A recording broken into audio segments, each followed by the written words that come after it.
Shout hallelujah. Peachtree TV. Coming to you. Can I give you that, Val? I'm sorry. Oh, yeah. Oh, yeah, I'll take that.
South being presented by Blimpie, the Reds, and the Braves.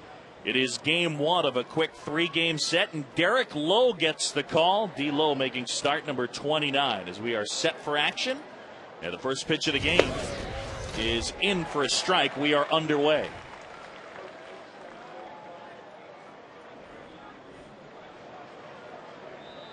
Lowe facing Drew Stubbs. And Joe, if Derek is right on tonight, we're going to see a lot of ground balls. Hopefully a continuation of a good effort against the Phillies. Yeah, he didn't pitch deep into that game against Philadelphia, but into the 6th and only gave up 1 run. And more importantly, no walks. So he was around the plate, and he hopes to be there tonight. Bouncer towards third, but a foul ball. Let's give you tonight's Toyota starting lineup for Dusty Baker and the Reds. 14th in the league in runs scored. And Drew Stubbs been hot his last 5. He's their number 3 prospect in the organization. Giannis, Votto, Phillips, Rowland, Gomes, Valentin, Miller, and Arroyo, the rest of the lineup against the 36-year-old right-hander Derek Lowe. Just missed there. Brian Gorman, our plate umpire tonight. I know players on both sides were frustrated with Jim Wolf last night, who ultimately ejected Bobby Cox. Now, Bobby said he could be an umpire. Just call everything a ball except pitches down the middle. Yeah, he was frustrated for sure. And it was a small strike zone last night. Both pitchers out of the game after 5 of the 100 pitches. Chipper to his left. And there's one away. Got to be careful with Stubbs. He can really run. Got him by a half step. Derek Lowe this year, 13-8, 4.38 ERA. As we showed you, had a good month of August wind-wise. He was 3-1. And his 4 keys to pitching success include pitching here at Turner Field, where he is 6-2 with a 3.90 ERA. And he owns Brandon Phillips. Never had a hit off of him. 0 for 9, and that's a good thing because Brandon Phillips is red hot right now. He's a tough hitter. Good speed, a lot of power.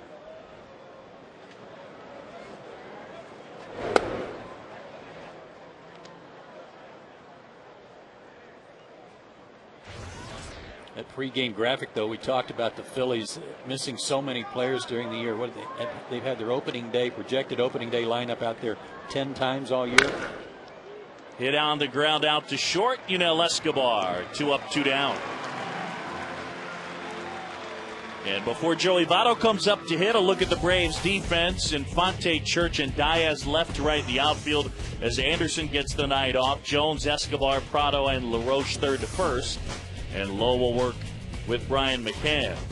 Yeah, I believe 10 times Dusty has had the lineup out there that he had hoped to see most of the season. And now Joey Votto.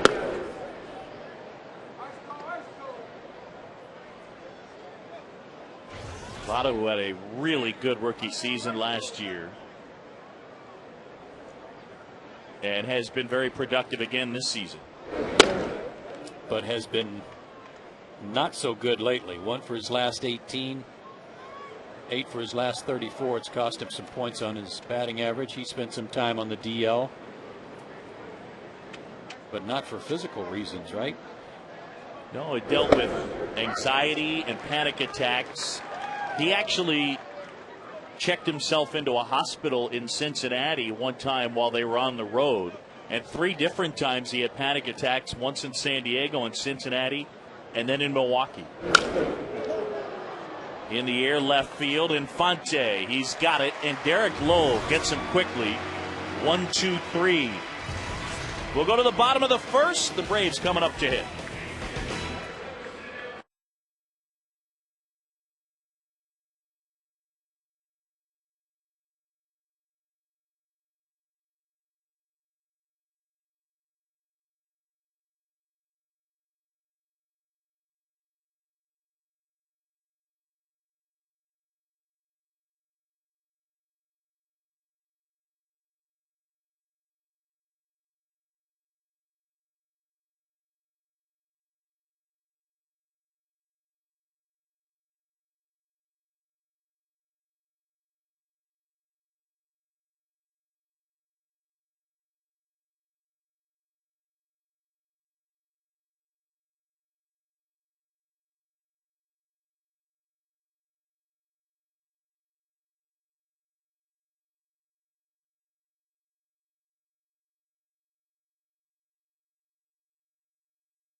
By Aflac, by Carrabba's Italian Grill, and by Academy Sports and Outdoors.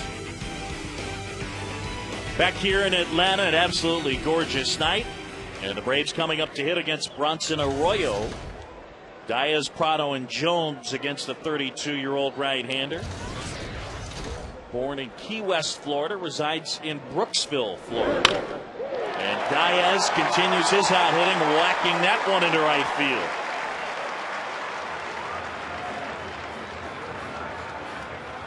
Who won Player of the Month? Wasn't him. Who won? Should have been him. I believe it was Ryan Howard, wasn't it? Yeah.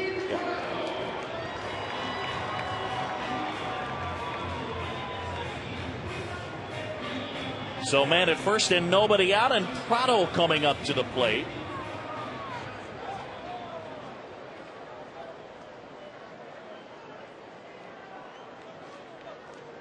And Martine's been a little bit cold, trying to get things going really since coming back from those exertional headaches. He's had some issues. Oh, good bunt. First base side. Nobody there. Safe. And they're at first and second with nobody out in front of Chipper. This is Joey Votto's fault here. I mean, he just froze. He's holding a runner on, so he's not that far from the hitter. He's got to come in and charge the ball and figure that the second baseman Phillips will get over there to cover.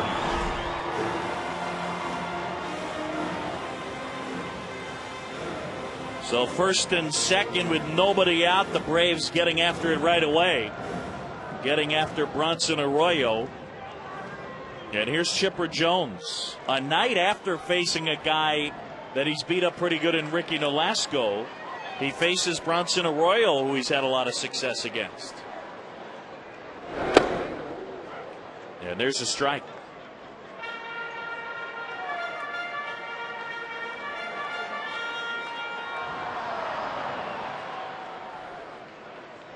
Chipper's average down to 277, but he has been good with men in scoring position, just a shade under 350 this year.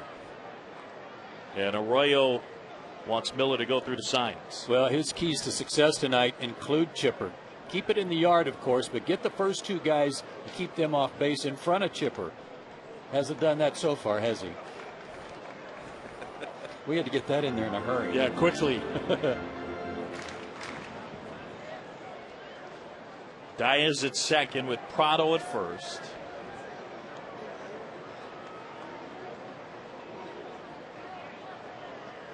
And the 1-1 a little bit low. Arroyo has a good curveball, changeup. He throws a cutter, and Chipper said that in recent outings against Arroyo, he's thrown him more fastballs. He used to be all breaking stuff. A .500 career pitcher at 82 and 82. He swings through that one, and it's even up 2-2. Never missed a start. Takes the ball every time out. 6'4", 195 pounds. 2 on with nobody out. And the right-hander ready. And Chipper gets a piece. What did you think of Chipper's swings last night in Florida? Much more aggressive and harder swings. And I asked him about it after we got back to Turner Field last night, and he said himself, he said, I felt better because the swings were more aggressive without fear of the results, without concern for the results.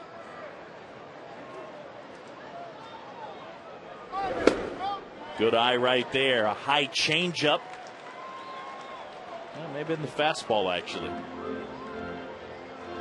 And now it's filled up with Brian McCann lurking in the on-deck circle. Arroyo's August was finished off with a no decision against the Dodgers, and he pitched into the 8th inning and gave up only 2 runs and got no decision. Payoff pitch, and that's way high, ball 4. The first 3 Braves have reached against Bronson Arroyo. So Dick Cole looking on, cannot be happy. How about our Toyota starting lineups for the Braves? 6th in the league in runs per game. Diaz, Prado, and Jones the top 3. Chipper against Arroyo. He hit one of those homers earlier this year. McCann, LaRoche, Escobar, Church, Infante, and Lowe, the rest of the lineup. And one of the things to watch for here tonight, Arroyo this year and in his career gives it up to lefties. And there's strike 1. And he has really given it up to the Braves. His last 2 starts against Atlanta in May of 08, April of this year. 7 innings, 16 hits, 16 runs.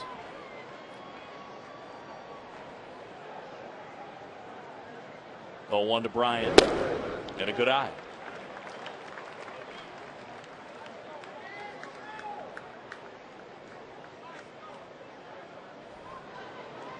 Yeah, he's another guy who's had success against the right-hander. All loaded up and nobody out. 27 home runs he's allowed this year. Hit hard on a bounce, and coming home is Roland. They get 1 and they get 2. So Bryan hit it on the button, but hits into a double play. And if you were to pick somebody to hit into the 5-2-3 double play, I think McCann would be about the last guy. I agree. And they weren't even really playing to come home. They weren't playing in to do that. But the ball was hit sharply and right at Roland, so that was an easy decision for him to make. So the defense helps out Bronson Arroyo. And all of a sudden, with runners at second and third, they're 2 down. And he'll do that some, Joe, drop his arm angle. Well, this is where he's got to take advantage of what the defense just gave him. Try to get out of this inning without any runs. In the air left field, Gomes is there. He's got it. And the Braves, with the bases loaded and nobody out, not able to push across a run. We'll go to the second. No score.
Native of the area will climb in, and he is the subject of our Lincoln player profile.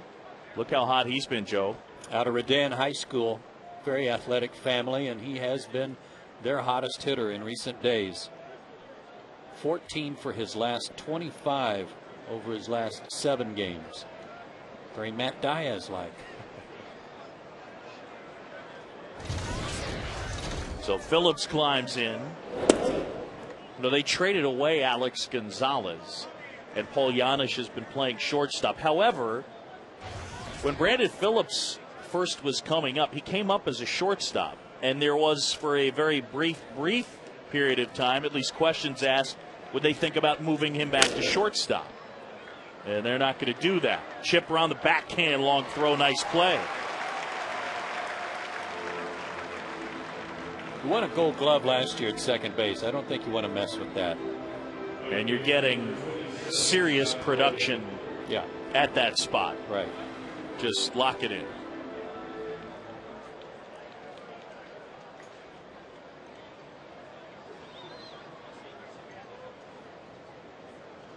And here's Scott Rowland. Rowland, who was acquired at the deadline from the Blue Jays.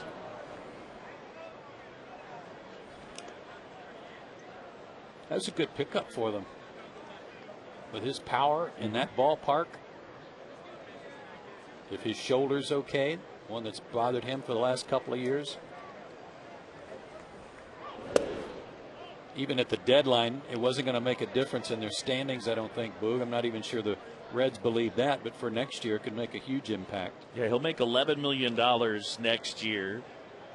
That they had grown weary of the inconsistency from Edwin Encarnacion. Still steady defensively. In his prime, a guy with power, and at about 6'4", 240, linebacker type size, but very quick in his feet. I think when he was with the Phillies and maybe that first year when he went to St. Louis, he was one of the top 10 players in the National League. You mentioned those shoulder problems. He had a collision, I'd say about 3 or 4 years ago, with Hee-Seop Choi, then of the Dodgers, at first base, and that left shoulder hasn't entirely been the same since. The 2-2.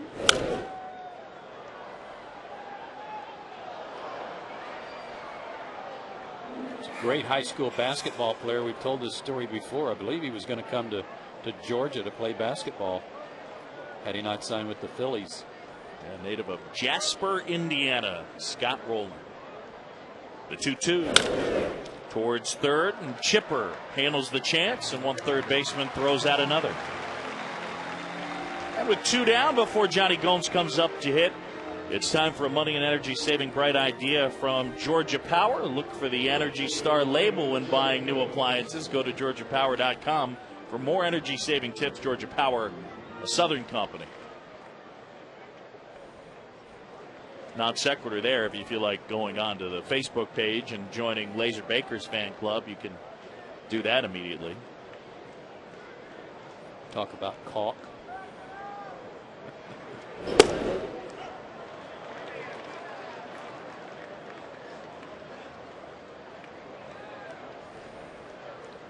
Their injury list has gotten so long, it's not even just their regular guys.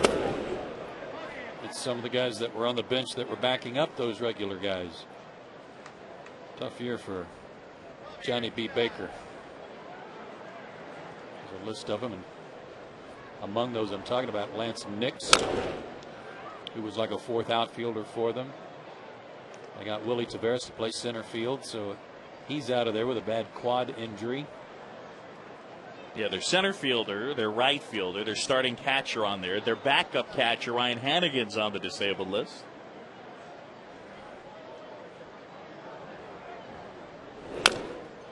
One of the things about the Great American Ballpark is that it's small, so there's going to be a lot of home runs hit there, even by players who aren't necessarily home run hitters. But what Cincinnati was hoping was their starting rotation would match up with just about anybody's at the beginning of the year. They just couldn't keep everybody on the field. Yeah, I think they figured Cueto, Volquez, Arroyo, and Harang would be pretty good. You bet. Nice play there by Mark Berry. They've got some other guys that they were hoping would more or less take that next step. Guys like Homer Bailey that they had high hopes for, that really hasn't been able to take his success in the minor leagues to the big league level yet. Low back to work.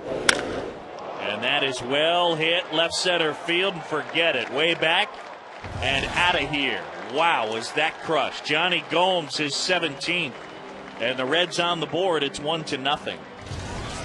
I was just about to brag on Derek and the fact that 4 of the first 5 outs were ground ball outs. A good sign.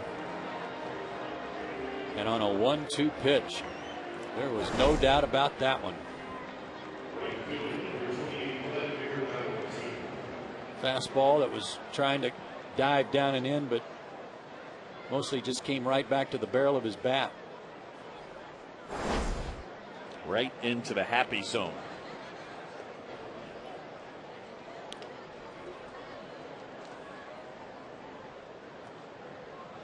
Reds tied for 7th in the league in home runs.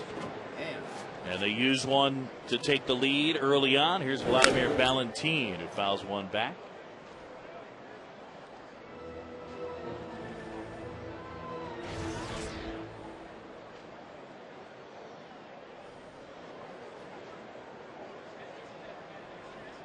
If you're wondering, it's the Giants and the Brewers later, Arizona and Colorado, and the Marlins taking on the Nationals, as that one is ripped down into left center field.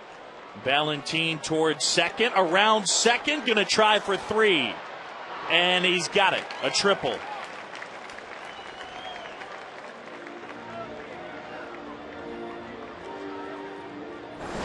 Let's see what happened here. Same pitch that Gomes hit out. Valentin right here looked like he was happy with 2 and then decided, okay, why not? And made it without any problem.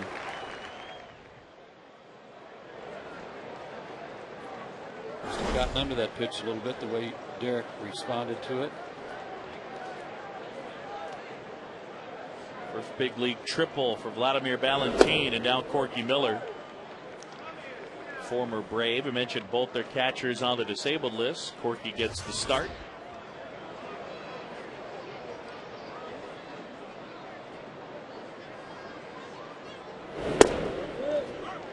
And quickly 0-2 on the catcher. Reds have won 4 in a row, 9 of 11. And lately they've been scoring a lot of runs. Bouncer towards the middle. Took a bad hop off the seam of the grass, but Prado handles it, throws him out, and that's the inning. The homer by Gomes makes it 1-0 Reds.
The Reds and Braves, game 2 of this 3-game set. Coverage starts at 7 o'clock. The Braves on Sports South. This is our team. And our Airtran schedule, it'll be Kip Wells and Jair Jurgens going head-to-head. JJ trying to come up with win number 11.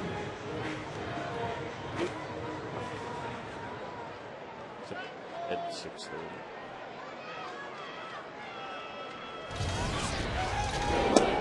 First one to Escobar, in for a strike.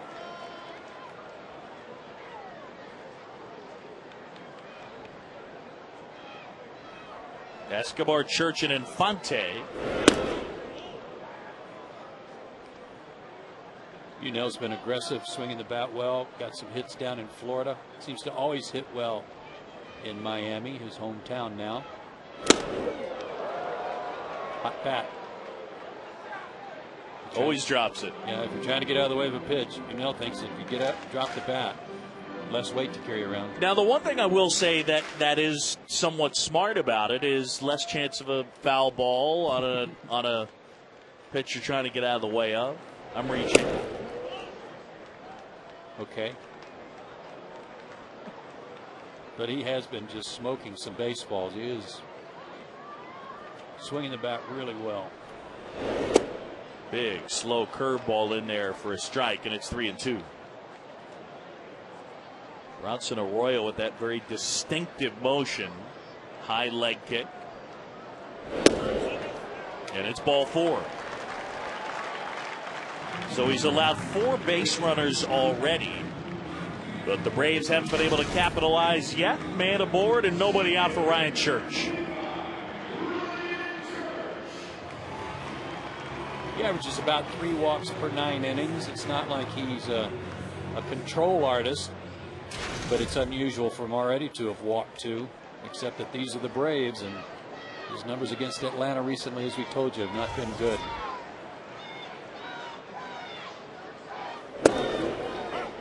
And a strike to Ryan Church, who's been a good pickup. Of course, the Braves got him in the Jeff Francoeur deal. As a Brave, he's at 279, a 375 on base percentage, and he has slugged 452. With Atlanta, he has given really good at bats. And, you know, you and I for the last couple of years have talked about him, and not to play super scout, but he's basically performed to the level that, you know, you've talked about. This is what you expect from him. Yeah, and he's what I've been most impressed with, though, Boog. It's at in the air center field. Stubbs makes the play. Is his knowledge of the strike zone.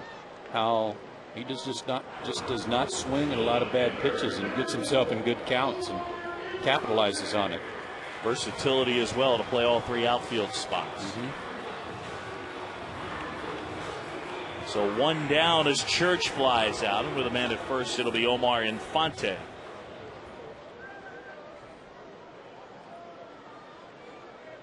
Gosh, it's beautiful tonight, huh? Wonderful. Good crowd here, too. Yeah, absolutely. Weather's very similar to what we had in Miami. Oh, so close.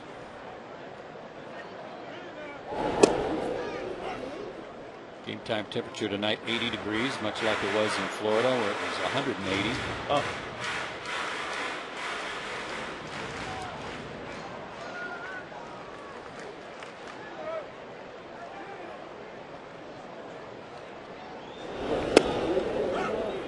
Yeah, during the summer in Miami, they had a tourism slogan. It would be, if you blink, you sweat. Yeah.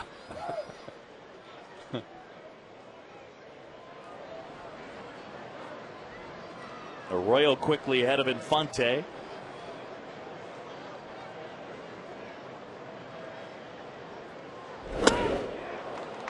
And he struck him out, climbed the ladder. There's 2 away, and the pitcher will come up to hit. Arroyo's interesting in that he has that high, real stiff leg kick when he winds up, but out of his stretch, he's pretty quick to the plate with just a real short kick. Kind of tucks his leg under him there.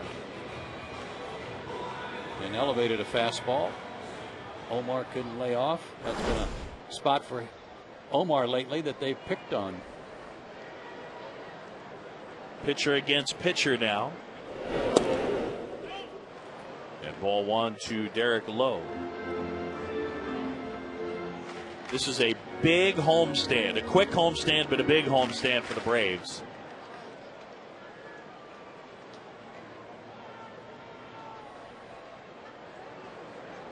Marlins, by the way, in the top of the 3rd, already leading the Nationals 6-2. That Wes Helms home run 2 nights ago saved their bacon.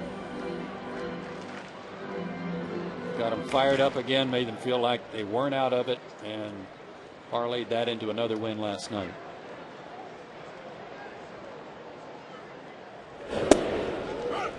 A strike to Derek Lowe makes it 1-2.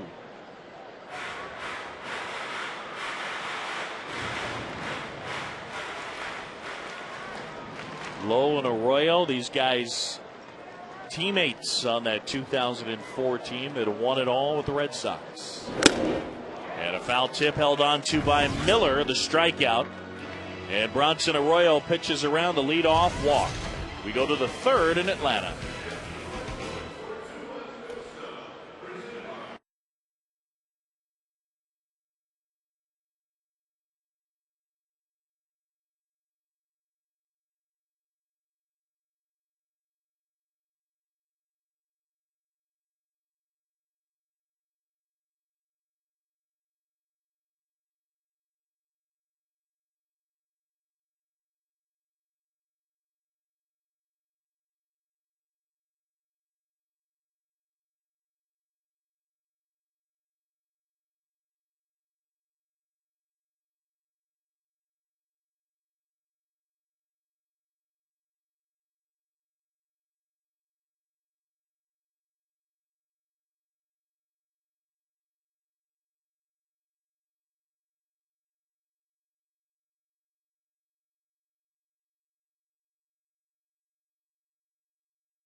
Tuesday on Sports South, don't miss the newest episode of Spotlight, the Tour Championship at Eastlake, presented by Coca-Cola. 2009 British Open champ Stuart Sink hosts a preview of the FedEx Cup finale at the Eastlake Golf Club. The show takes a look at the history of Eastlake and previews the FedEx Cup finale, featuring the Tour's top 30 players. It's tomorrow, 10 o'clock, following the Braves on Sports South. And we are joined in the booth by Todd Reinhardt, who is the executive director of the Tour Championship, presented by Coca-Cola. You guys have the tournament coming up right at the end of September, right? 24th through the 27th. That's right. Only a few weeks away. You know, we just finished the first leg of the PGA Tour playoffs last week in New York. Atlanta's own Heath Slocum came away with a great victory. Made a clutch 21-foot putt on the 18th hole to beat Tiger Woods, Steve Stricker, Patrick Harrington, and Ernie Els. So a great way to start the playoffs. Stricker off to a good start in the Barclays up. Is that in Boston? In Boston this week, that's right. He's off to a great start in that tournament. Yeah, you know, it's these guys are playing well, just like the Braves are right here. You know, they're trying to get into the playoffs. We have a lot of players, including the defending FedEx Cup champion, Vijay Singh. He's not in the top 70, which advanced next week to Chicago, so he needs to play well. Always fun when you get so many good players together. That's really the key exciting thing about your tournament, right? Yeah, definitely. I mean, it's the top 30 players on the PGA Tour at a great golf course, Eastlake Golf Club, the home club of Bobby Jones. And you know, when you have Tiger Woods, Phil Mickelson, and the top players on the tour, it's a treat to go watch them play. And there will be no cut, correct? That's right. There's the top 30 players, no cut, and with the new changes to the FedEx Cup this year, you're guaranteed all 30 players have a mathematical chance to win the FedEx Cup. But if you're one of the top 5 seeds, which right now is Tiger Woods, Steve Stricker, Heath Slocum, Zach Johnson, and Kenny Perry, you win the Tour Championship presented by Coca-Cola. You win the entire FedEx Cup. So it won't be like last year when it was decided before we got here to Atlanta. Good. Drew Stubbs up here, nothing in one to the leadoff man. And he laces that one into left. He can really fly. Hit it hard his first time up. And with one out, a base runner aboard as the Braves trail 1-0. John Chompy, Joe Simpson, and Todd Reinhardt, the executive director of the Tour Championship, presented by Coca-Cola. It'll be coming up at Eastlake in a few weeks. And you look at this tournament, it's very intertwined with the city of Atlanta. Talk about that a little bit. I mean, it means a lot to Atlanta. It really does. You know, just like what the Braves do playing 81 home games, this event has a great economic impact for the city of Atlanta. And we have two great companies, Coca-Cola Company, which is our presenting sponsor, Southern Company, our proud supporter, two cornerstones of the Atlanta community. And they just don't give their money. They give employees volunteer during the tournament, which having volunteers, 1,300 of them, allows us to raise money for charities like the Eastlake Foundation and the First Tee. It's a lot of volunteers you guys are pulling in, huh? Yeah, it's a lot of time and effort, but they're great. Broken bat roller. Can they turn it? They get one, and a nice job by Prado. Todd Reinhardt, thanks very much for stopping by. We look forward to the Tour Championship coming up in a few weeks at Eastlake. Thanks for having us. All right, you got it. Derek Lowe and the Braves trail.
sponsors: by Wendy's, by Texaco, by the Georgia Lottery, and by AirTran Airways.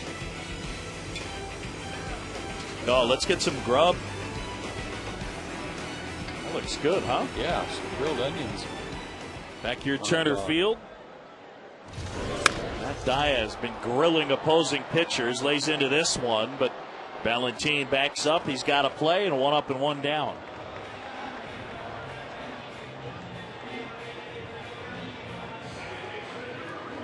Here on a nice night in Atlanta, John Shelby and Joe Simpson as the Braves trail it by a run. The first of 3 between these teams. Braves will have Labor Day off. They'll use it as a travel day and head off to Houston and St. Louis. That's an odd one.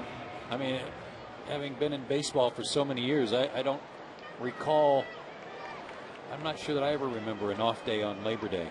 I mean, it's a much more recent happening. Now, correct me if I'm wrong, but it's always been a big day for baseball. Labor Day wasn't the standard Labor Day doubleheader. Well, Memorial Day, July 4th, and Labor Day doubleheaders. That was pretty typical, especially, I would say, leading up to about the 70s, and then they started cutting back on the scheduled doubleheaders.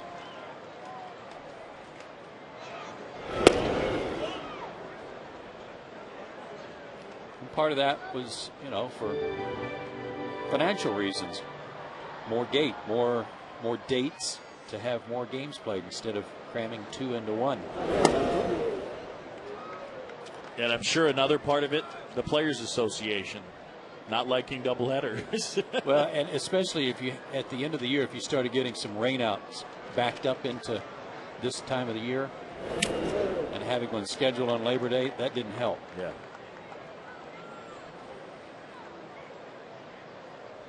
Prado with a nice looking bunt single his first time up. Braves had him loaded in the first with nobody out, didn't score. And a little roller to the left side. Roland picks it up. There's 2 away. Take a look at this breaking ball that Arroyo just threw him. It's one of those that just kind of comes out of his hand and floats up there, Boog, and it looks so good to hit, but then it's really not where you can reach it. It stays kind of on the plane of your eyes, so you see it real well, and then it kind of breaks off where you got to reach for it. You can't get much of the barrel on it. Yeah, you just kind of, I think the phrase that you use is you say he just kind of combs it very softly over to the left side, right? Yep. Prado a little frustrated. 0-1 to Chipper, who walked his first time. Again, good success Chipper's had against Arroyo. Swings through that one. Tied him up a little up and in. Arroyo's start against the Braves back in April 25th. It was ugly. 9 hits and 9 runs in 5 2/3.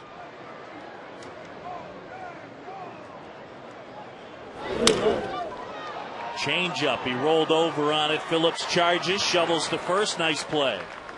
The Gold Glover out there at second handles the chance. And Arroyo's gotten the last 6 in a row.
fourth. And Joe, typically the fourth inning means we get the Aflac trivia question wrong. Not tonight, buddy. Aflac trivia question. Here we go. Chipper Jones and Scott Rowland rank in the top 3 among active players in hits recorded as a third baseman. Who is the other third baseman in the top 3? Well, at least she just made us find the other one. There you go. And not 2, including Rowland. Right. I like this question. It's manageable. I'm going to let you go first because I feel like our mojo of late has been I'm struggling and getting you off track. Well, let me go through the teams. 1-0 to Votto, misses. He flied to left his first time up. Mike Lowell would be a nominee.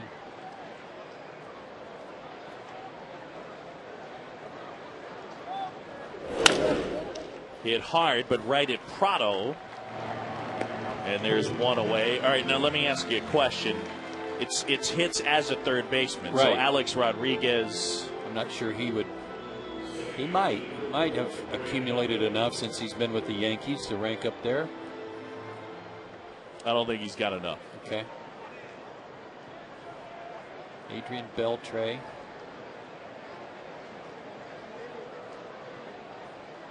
I got a good sneak attack candidate for you. Melvin Mora. That's a very good one. I like that. David Wright hasn't been around long enough. Neither's Ryan Zimmerman.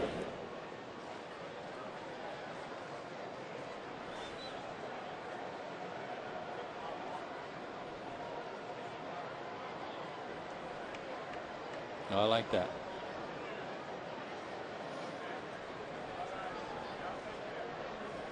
Low back to work. I've gone through the teams. Through everybody.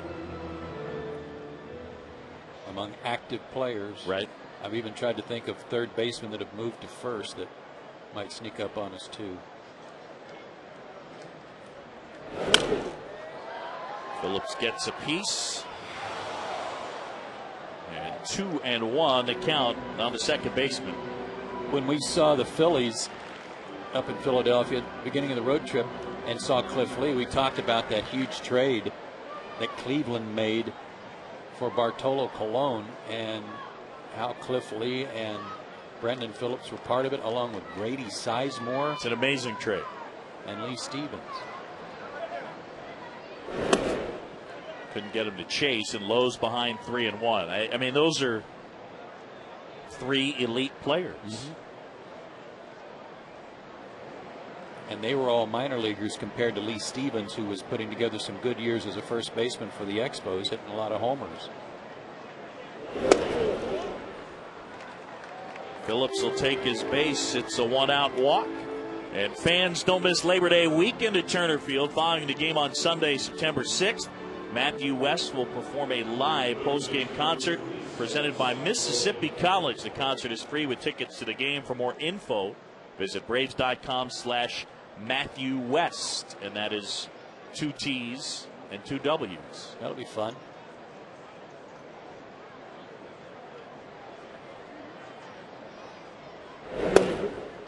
I'm guessing they'll pull a, find out for sure, a trailer right out on the field that's already loaded up with all the audio equipment.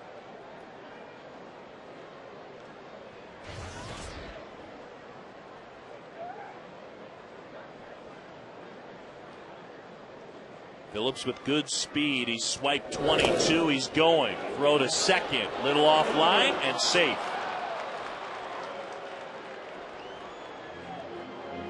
Got a little help from Scott Rowland too.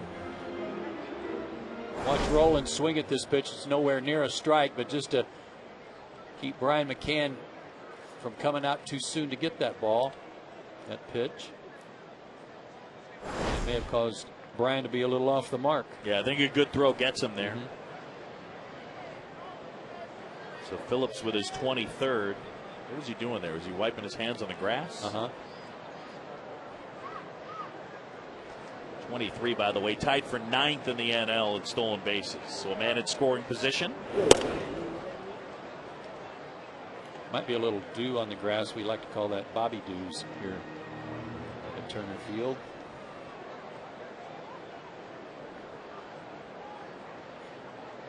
He's all smiles, a native of Stone Mountain.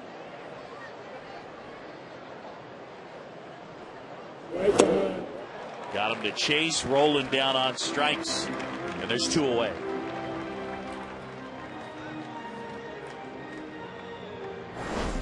This is like the one he chased just trying to protect Phillips. Sad to say, but that was almost as far off the plate as the one that Phillips stole on. Foul.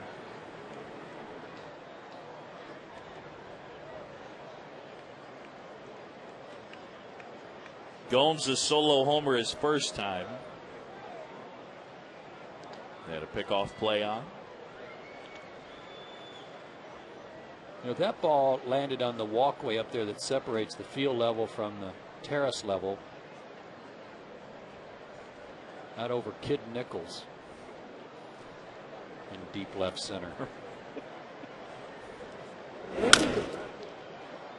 Couple of hops to Chipper at third, handles the chance, and Lowe pitches around the walk. We're midway in inning number 4, and it's 1-0 Cincinnati.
Escobar, John Shelby, and Joe Simpson, and we're joined by the Duck. Walk across that screen. Aflac trivia question. Chipper Jones, Scott Rowland, top 3 among active third basemen in hits. As McCann takes a strike. I'm going to go Melvin Mora with you, if you're sticking with Melvin. I like him a little over Beltre. McCann hits that pretty well right field, but Valentin is there. 1 up and 1 down. Oh, man. Reveal. I'm going to say Mora.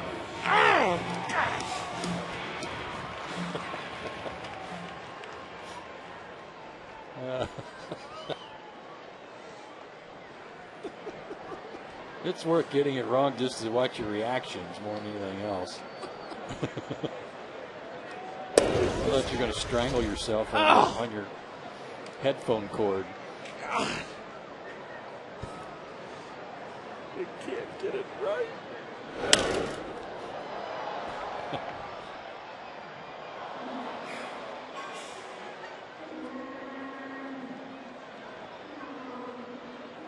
Ball and a strike to LaRoche, who flied to left his first time. And Arroyo's been really efficient. This will be pitch number 45. And that includes that first inning. Bases loaded, nobody out. Yeah, great point. And there was a walk mixed in there too. 11 out of 14 first pitch strikes for him. Hit hard to first, off Votto's glove. LaRoche beating it down there, and the throw eludes Arroyo. Adams safe at first.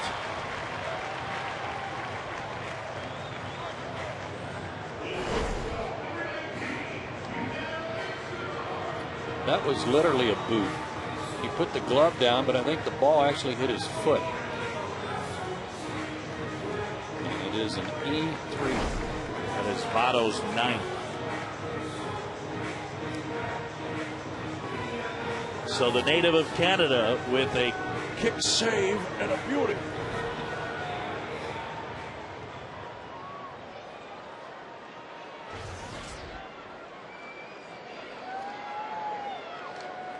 Yunel Escobar will walk his first time up. He hit at the top of the order at the beginning of the year, first and second. And since being dropped down with the average he's delivered with men in scoring position, it's been a big help. But, I mean, Joe, the on-base percentage of .374 coming in, he helps turn the lineup over as well as knocking in runs, you know? Yeah, they had to take advantage of his ability to hit with runners in scoring position and produce runs instead of giving himself up or being expected to give himself up if there was someone on in front of him leading off an inning.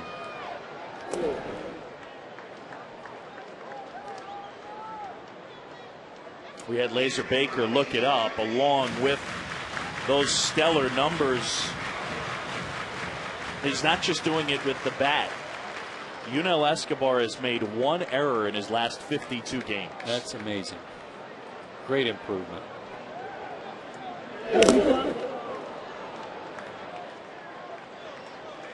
By the way, they're at the end of the first, and the Brewers leading the Giants and Barry Zito 2-0. Zito's had a good month, a good second half.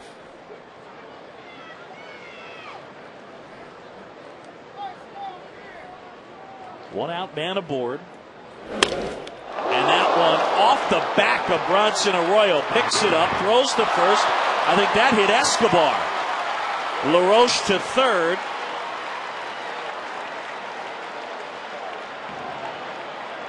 Oh, did they call him out? Oh, my goodness. Wow. How many times this year have we seen it go against the Braves when they tried to get a call when a player got hit that was in fair territory, and now Brian Gorman is saying he was in fair territory, so he's out. And Bobby, hat off,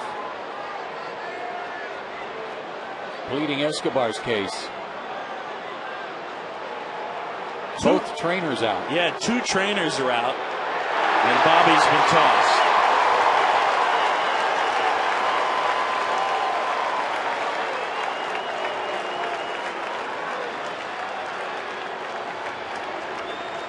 Bobby arguing that Escobar was at the bag when he got hit. And you know what? I'm not so sure he wasn't. He got hit in the back of the neck or he got hit in the head. But Yunel is limping. He's not, he got his helmet off, but he's limping a little bit coming back to the dugout. So both guys got hit. Arroyo's taking some warm-up tosses, and Jim Lovell's is escorting Escobar back into the dugout, and Bobby Cox ejected for the 150th time in his career. That was strange just to see it happen in that the pitcher gets nailed with a line drive, the runner gets hit with the throw, and the umpire is getting yelled at by the manager. Yunel, fair territory. Was in fair territory, it looked like, as he was striding to the base.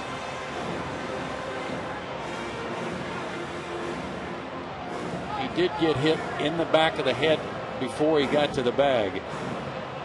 I wonder if it got him on the helmet or the area of his neck that's not covered by the helmet. Chino Katahia doing some translating over there. As a result, it's a dead ball, and the runner has to come back to first. That is Adam LaRoche back at first base. Strange turn of events. I still think it's one of the dumbest rules in baseball. Yeah, I'm beginning to really agree with you on that one. 45-foot lane. You're supposed to run in the 45-foot lane the second half down the line. But if you do that, you can't touch the base. Base hit left field. Now how huge is that play? By rule, I think Brian Gorman made the right call looking at the replay. I just think it's a dumb rule because if you want to go softball, but look, here's the thing. Unell is running inside. He's supposed to be in the dirt. But he can't touch the base if he stays in the lane. If he stays in foul territory. You're right. You're supposed to be allowed a little leeway there when you get to the bag to get into fair territory. He was in fair territory basically the whole way down the line. And I couldn't tell if that ball hit him below the helmet on the back of the neck or not. But also kind of lunged at the bag. Up the middle. And Giannis picks it up, steps on the bag, and that's the inning. So the error and the single don't hurt Arroyo. We'll go to the fifth.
And Nate McLouth into the game in center field. Just activated off the DL with that strained hamstring. Diaz from right to left.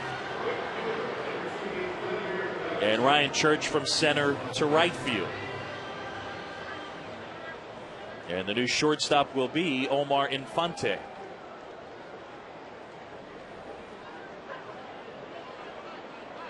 Hopefully Unell is okay. I'm with you. It looked like he was limping a little bit. So we'll see what the actual injury is. Vladimir Valentin takes a strike on the outside edge. I don't think it was as much from the plunking of the throw, Boog, as it was the way he extended himself at the bag. And as we saw, he was limping back to the dugout. It may have hyperextended his knee a little, or it may have strained a hamstring.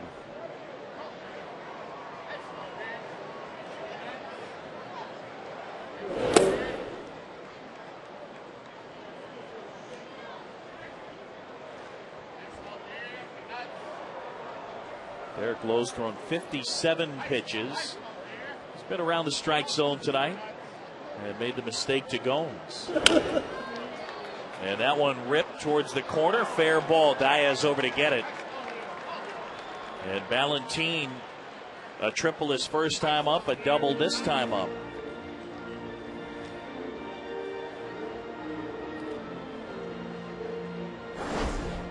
They got him at the end of July from the Mariners for pitcher Robert Manuel. He's now hit safely in 4 of his last 5.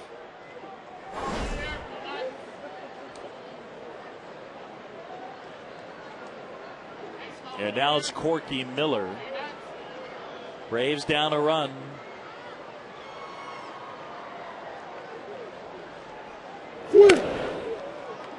Bunted towards first. Low gets it over to LaRoche.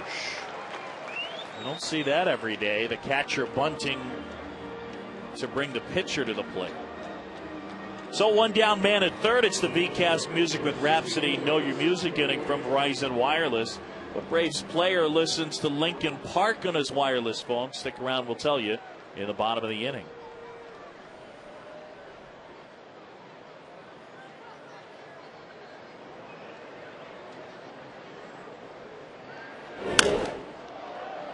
Popped him up. Infield was in, so Prado and Infante backpedal, and the second baseman makes the grab.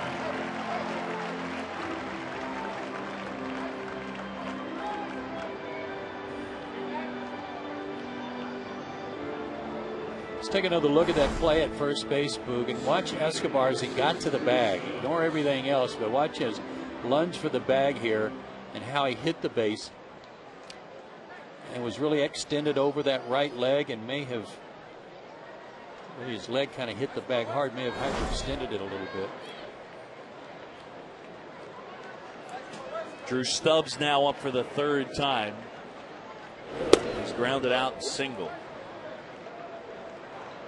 This guy hasn't shown much power in the minor leagues to speak of over the course of a full season, and yet he's hit 3 homers in his last 5 games. Welcome to Great American Ballpark. All-American at the University of Texas. You could say that louder, can't you? I did. I said as loud as my voice will let me. All right. Also an academic All-American. Now, as a Sooner, are you more offended by Texas or Oklahoma State? That's like asking me if I like liver right. or lima beans. Yeah. With all due respect to you liver and lima beans fans. Lovers, yeah. Because there are some Texas and Oklahoma State fans. God bless you. Low ahead, 1-2 on Drew Stubbs. Willie Tavares on that DL. And that one hit pretty well right field. Church was gliding across and then took the right turn to make the catch, and that's the inning. So Low pitches around the leadoff double, and to 4.5, it's 1-zip.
Wireless, by McDonald's, and by Academy Sports and Outdoors.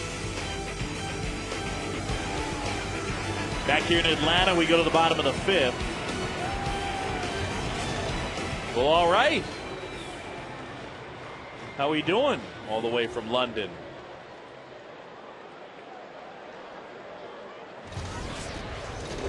It'll be Lowe, then Diaz, and then Prado.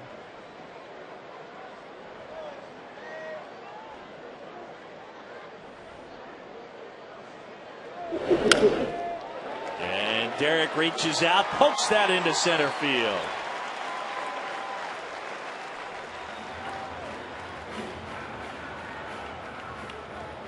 That's a way to get an inning started. Third time the Braves have had their leadoff man on, so maybe this one is the third time is the charm right off the end of the bat. A little Ric Flair to center.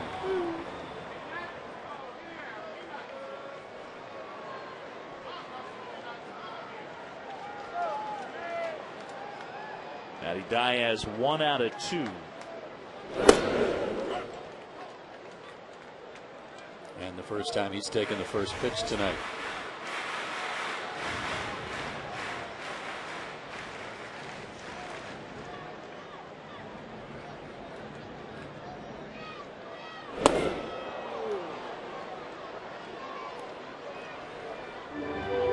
He is just so see it and hit it. Yeah.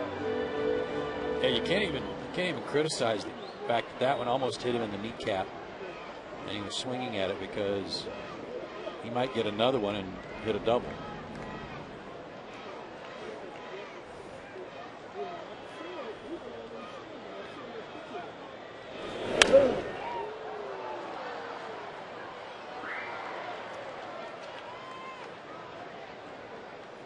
Bronson Arroyo, 32 years old. Started his career with the Pirates. Really broke out with the Boston Red Sox. We mentioned won it all in 04. Broke the curse. That one whacked into left field. Hanging breaking pitch, and have an odd swing on that one. I think it was the same pitch that Arroyo wanted to throw in that he threw to Prado earlier, but it just came out of his hand sideways. I mean, you see Corky Miller set up away, and then he has to reach way back to his left, and Matt just fought it off. He had plenty of time to adjust to it. That was a top spin forehand, was what that would have made Andy Roddick proud right there. See if Martin can bunt him over for Chipper. Votto in on the grass at first. Roland's about even with the base at third. Snap going to second. Look out. Out. Corky Miller. Good throwing arm, and he caught Derek Lowe just a little far off a second.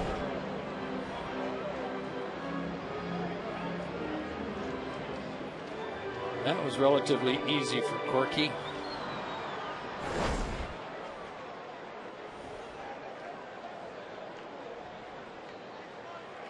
Proved once again that pitchers are really good pitchers. But when I get other pitchers to agree with me that pitchers are non-athletes, then I know that they're beginning to buy in.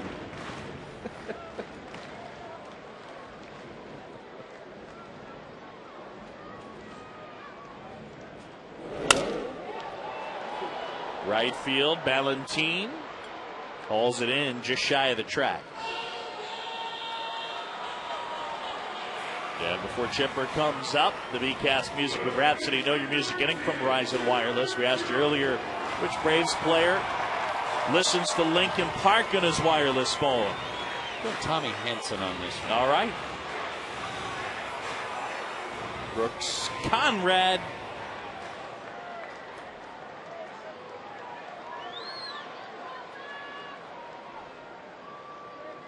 Chipper with a man aboard and 2 down.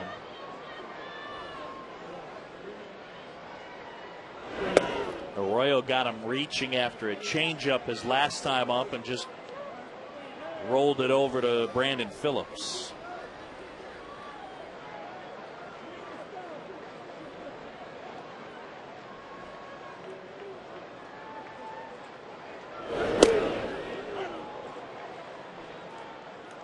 In a way, with that little tucking of the leg and delivery, he can almost quick pitch it because it's so fast getting to home plate to the release point. Hard to get a good jump on him. To the base runner.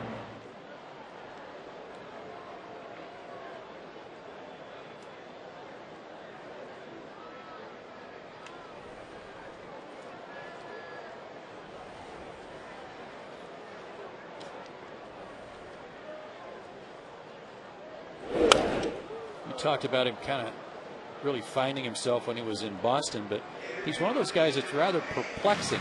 Braves have one complete game this year, and it was an 8-inning loss delivered by Javi Vasquez.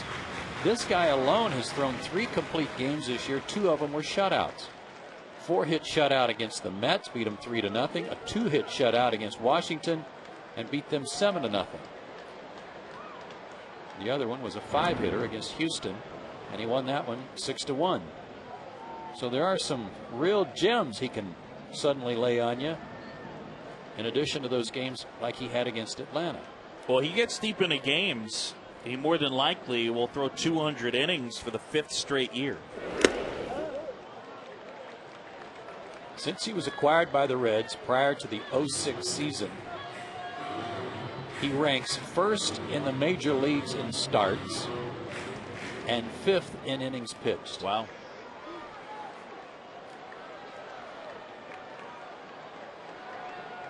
Two and 2 to Chipper Jones with 2 outs. And a little fisted ground ball to Arroyo, who tosses to first. And that's the inning. We played 5 here in Atlanta, and the Reds lead it 1-0.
'17, and it was blasted. That was back in the 2nd, and that's the story here tonight.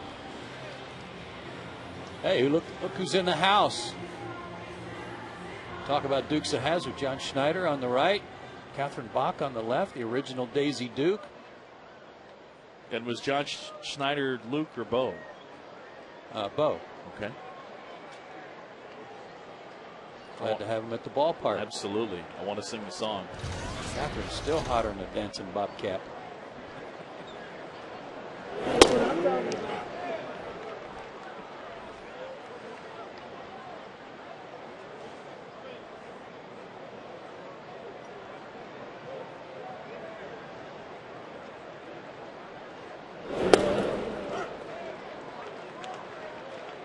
Where did you get that one? I don't know. There's more to it. Okay. It's kind of your starter set. Low of the punch out, and that is number 3. One gone in the 6th. Well, Derek Lowe trying to come up with a quality start. Braves 3rd in the league in that department. The Rockies 1 and the Cubs 2. Now, this is a good inning, given our Academy leaderboard there, for us to put that graphic up that you were talking about today before the game with me. About what quality starts mean to a team and its record. Right. Yeah, I mean, just now again, a quality start is 6 or more innings, 3 or fewer earned runs. When a team gets a quality start, they win almost 68% of the time. I think the second one is astounding. When you get a quality start and the other team doesn't, that would be last night, by the way. Right? Ricky Nolasco had a quality start, Tommy Hanson didn't. 862. And again, the minimum is 6 innings or more, 3 runs or less. Pitcher's ERA this year in quality starts 2.06. So while you can knock that a quality start is a 4.5 ERA if it's 6 innings and 3 earned runs, it's not always 6 innings and 3 earned runs. Right. And the Braves are happy to have one, given their record when they get one. I think that there's probably a wording issue with the stat. Because the minimum is not great. A 4.50 ERA isn't great, but for the most part, when you hit those requirements, you're usually in pretty good shape. Very impressive. Votto with a good eye and takes his base, and there's 1 out. Derek thought he had him struck out, though, on the pitch before. Getting a look at the bullpen down there. Saw Kenshin Kawakami sitting in the bullpen tonight. Perhaps just in case he was needed for some long relief.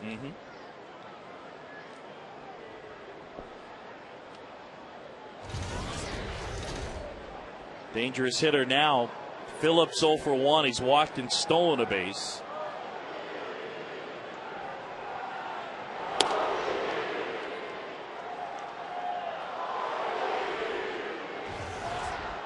Got a big football game here tomorrow night. I'm wondering if there's some Virginia Tech or Alabama cheerleading going on.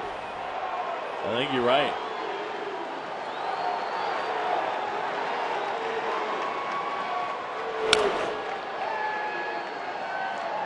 Glad to have those folks here at the ballpark, too. I think I see some upper deck first base side. Yes. Oh, yeah. A lot of Hokies here.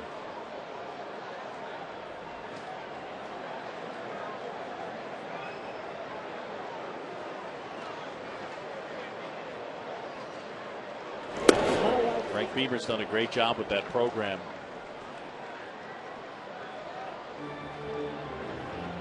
That's a very good season opener for both teams. Oh, wait a second. I think that last guy had an Alabama hat and a Virginia Tech shirt on. Had a Braves hat. Oh, you're right. My fault. Yeah, there he is. Yeah. You knew exactly where I was going. I did. And the A's are similar, but Alabama's got a little thing at the top of their A, a little slash on it. That would be Atlanta. Okay.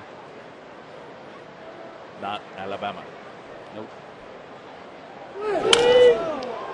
That's well hit right center field, and that'll take a bounce and hop off the wall. Votto around third. Votto towards the plate. He'll score, and it's 2-0. And who knows what would or would have come next, but just an example of the Braves not being able to catch a break there because that just missed bouncing and going into the seats. If it had, Votto would have had to stop at third.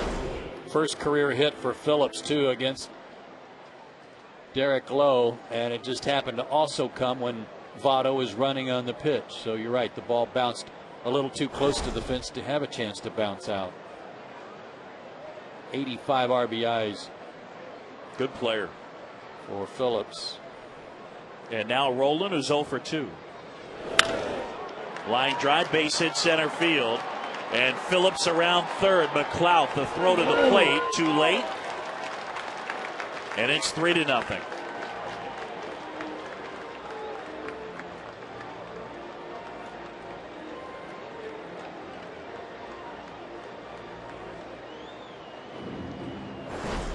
Scott Rolen hasn't done a whole lot for Cincinnati since he was acquired. Only 1 home run. He'd only driven in 6, but picks up 1 here.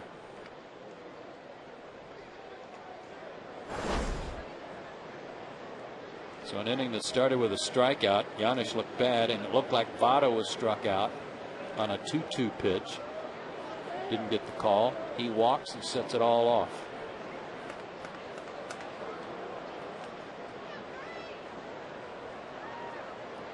Johnny Gomes hit a rocket his first time up.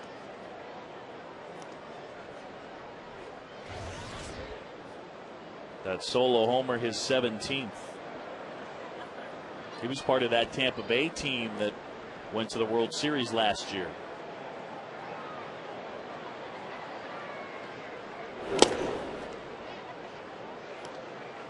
He didn't start the season with these guys, though, did he?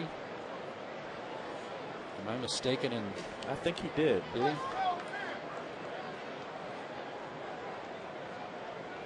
Yeah, you're right.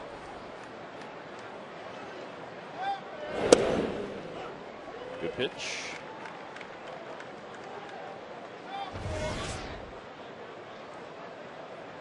Derek Lowe at 83 pitches. Not bad. Except that he's behind 3-0. Towards the hole and through for a base hit. Infante not able to come up with it.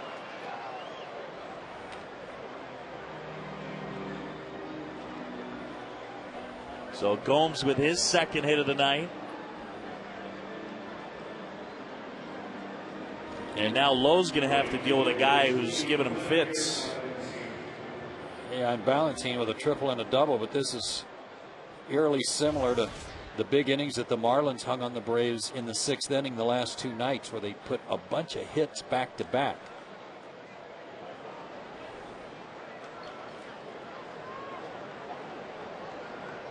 Last night it was 7 hits out of 8 batters at one point.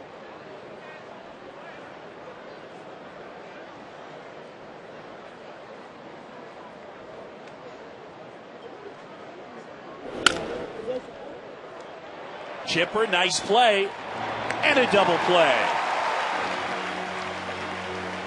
So Lowe gets the ground ball, but the Reds get 2. It's 3-0.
Off the pitcher by Escobar. Pitcher hits him in the back of the head with the throw.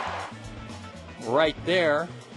Unell had to come out of the game because he appeared to hyperextend his knee a little bit or strain a leg muscle in his efforts to try to beat that out. But that's the Coors Light Freeze Can, brought to you by Frost Brewed Coors Light. And a 5-hit shutout being twirled right now by Bronson Arroyo, who, yes, was named after actor Charles Bronson. Yeah, he's a little different. Big into music, big guitar player, singer-songwriter. Yeah, very talented.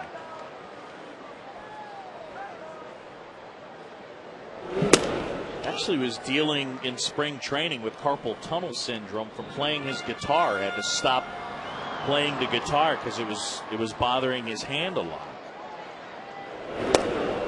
There's still a great line.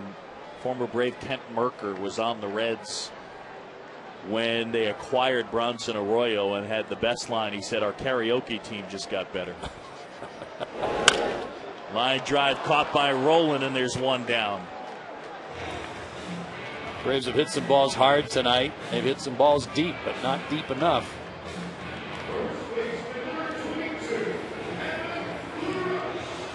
I'm not used to seeing Scott Rowland with that grizzly beard. Yeah, he's a little rough looking. Yeah. Only 71 pitches for Arroyo. Okay, he's just mowing them down. That high leg kick that he has, says he started doing that trying to imitate Dwight Gooden as a kid.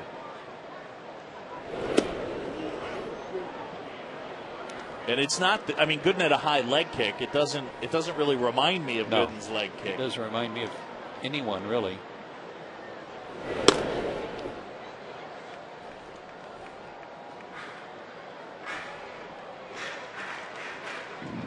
Well, you called it, buddy. A right ankle sprain for Unell Escobar is why he came out of the game.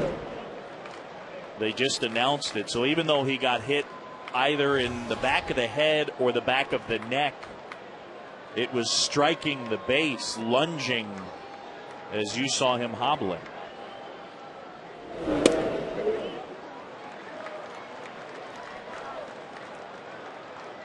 Well, he quickly took his helmet off, and I at first thought, well, he's a little dazed from getting hit in the head or the neck.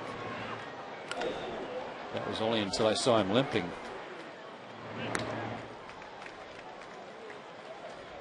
One more time if you missed it. Just a rope off the back of Arroyo.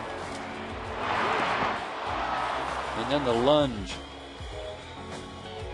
at the bag. He must have rolled his ankle a little bit on the base.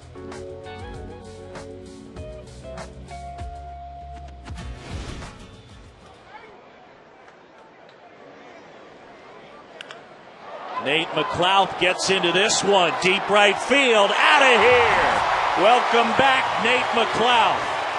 And the Braves are on the board. How about that?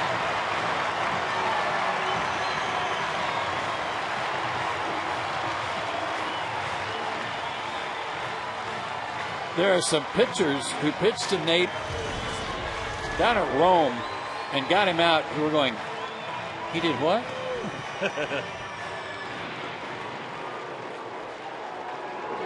Welcome back, Nate. Nice to see.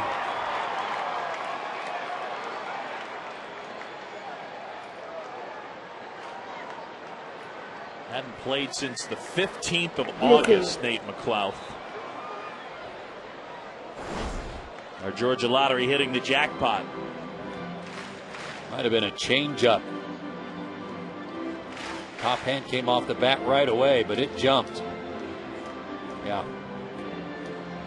And that's the 28th home run allowed by Arroyo.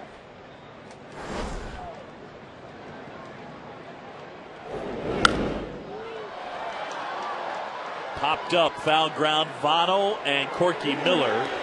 Votto makes the grab, and that's the inning. That was a good try by Church, though. He threw his bat over there right in the path of either one of those guys trying to make the catch. Good effort. Votto able to make the play. McLeod gets the Braves on the board. It's 3-1.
And by Miramax Films Extract.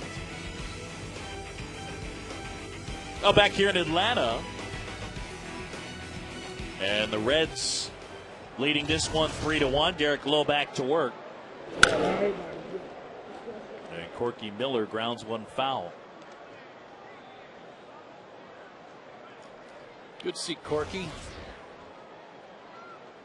Started the year with the White Sox.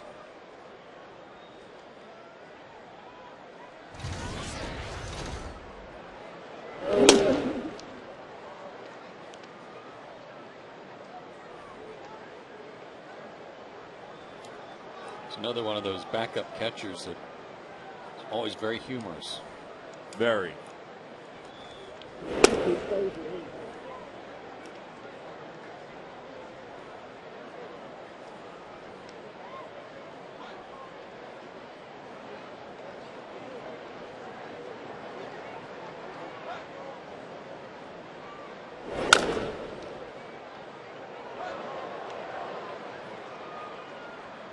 Here's another backup catcher who's got a good supply of comedy. And the guy to his right on our left, Kelly Johnson. Kelly, I think the best way to describe him comedically would be he's the turtle.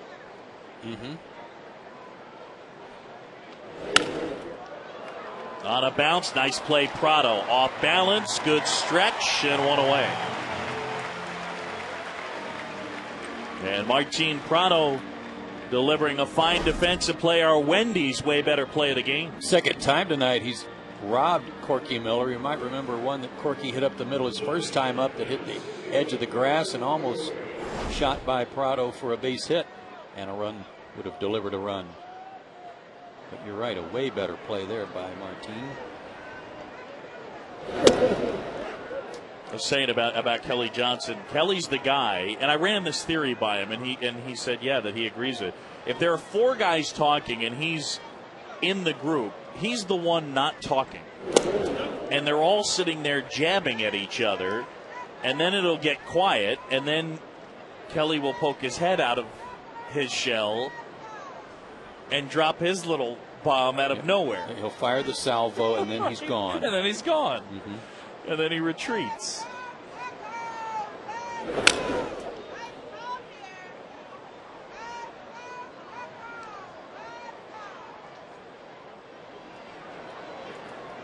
He's been in a tough spot since he came back from the disabled list, with Martin having won the job, earned the job.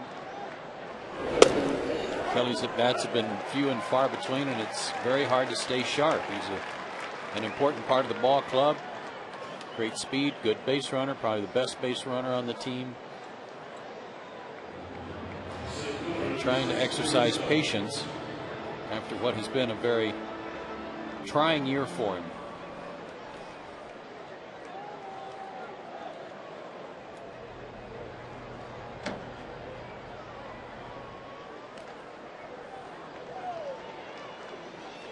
Carlisle and Logan. Carlisle pitched last night, an inning. And Logan is well rested.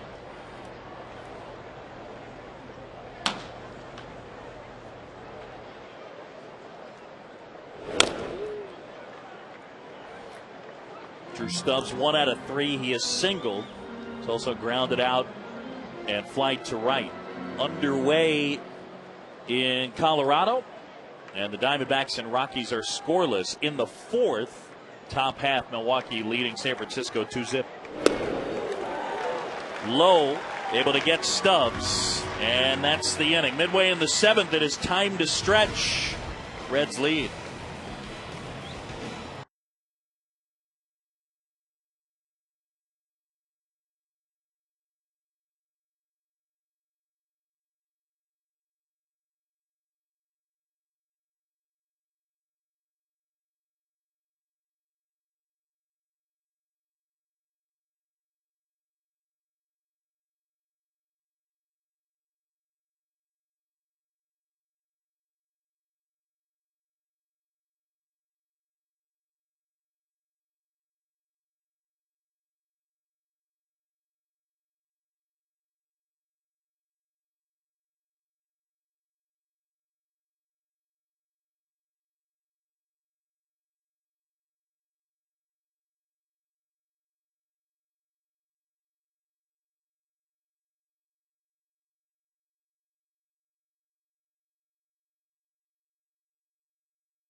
Some help from the defense. First inning, that was really the key. Bases loaded, nobody out. They got McCann to hit into the double play. That was the key in this one, Joe. He got into a little groove there in the 2nd and 3rd inning. Set down 7 in a row, but otherwise it seems like he's been in trouble a lot tonight and has been able to pitch around it. And got a big break on the play with Escobar when they called Yunel out for running in the baseline. When he was hit with the throw, that was huge.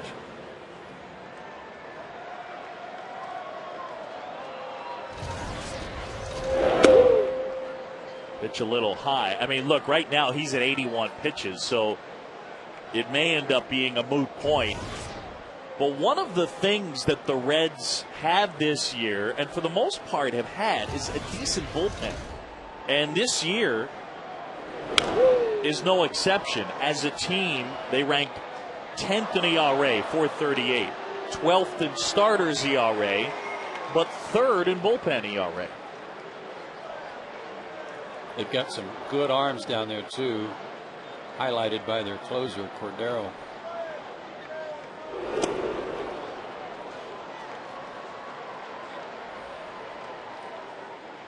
Garrett Anderson was out on deck, but he's not going to hit now. Instead, it'll be Kelly Johnson. The Braves,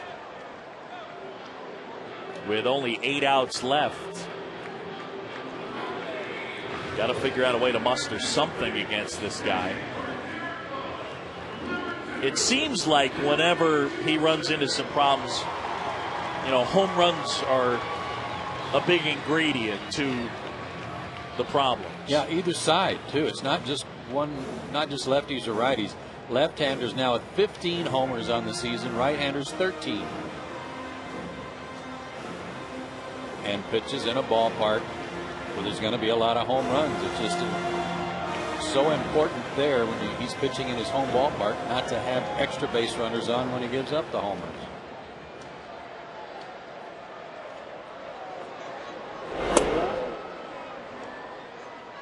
He's done a good job of mixing his pitches early in the count tonight. It's a rare miss for the first pitch. He's doing a lot of slow curves, a lot of change-ups for strikes to start hitters. That time it was a fastball.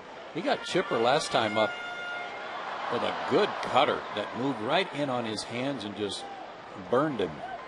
Yeah, I need one of those bent arm swings. That's a tough pitch right there. Looked like a changeup. And it was high. I mean, might have been a strike, but it was a high strike. Kelly trying to get aboard. It is in a 1-2 hole. Dropped down, struck him out.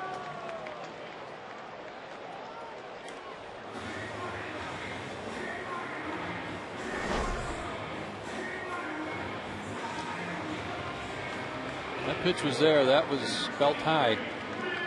Missed it.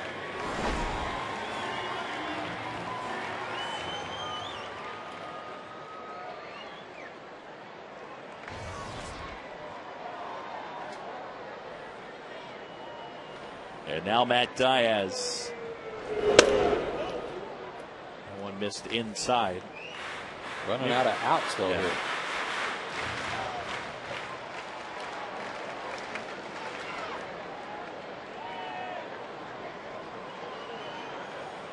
That one made Matty flinch. The last couple of nights notwithstanding, frustration as far as the bullpen giving it up, it seems like this game is really the game that has haunted the Braves a lot of the year. Derek Lowe, 7 innings, 3 runs. He did his job. He gave him a chance. And the offense not holding up its end of the bargain. Yeah, but it was flip-flopped over in Florida those last 2 games. The offense did what they needed to do, especially on Wednesday. Last night had an early lead and couldn't hold it. Gretchen Caney did some research on the 6th inning in recent days. Problematic tonight too. But the Braves in the 6th inning for the year outscored 84-44. Now there's something to that. I mean, and 13-0 the last 3 games. And what I would venture a guess on is that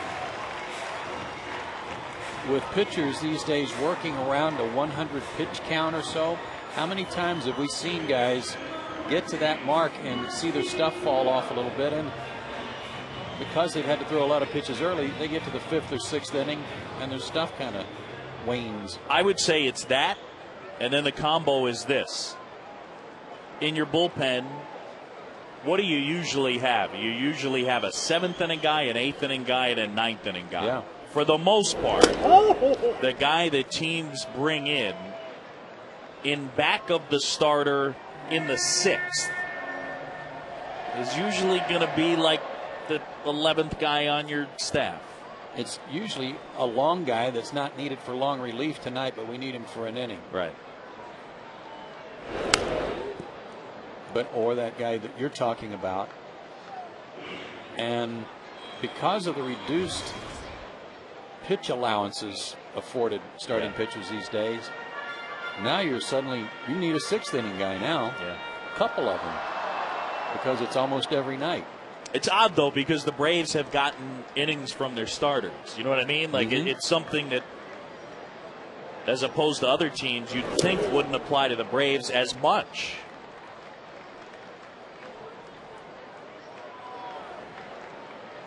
Peter Moylan, who had the day off yesterday. Peter and his haircut.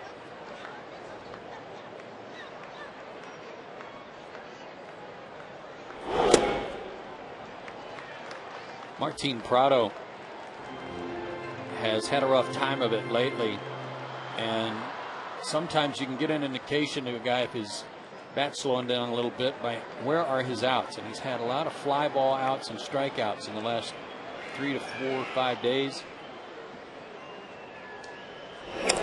Oh, wild pitch, and Diaz down to second. That helps the cause.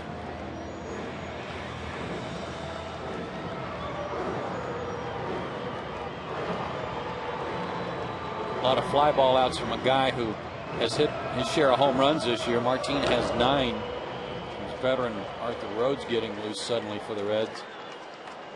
But you want to see Martin on top of some pitches and hitting a lot of line drives. They're saying pass ball, by the way.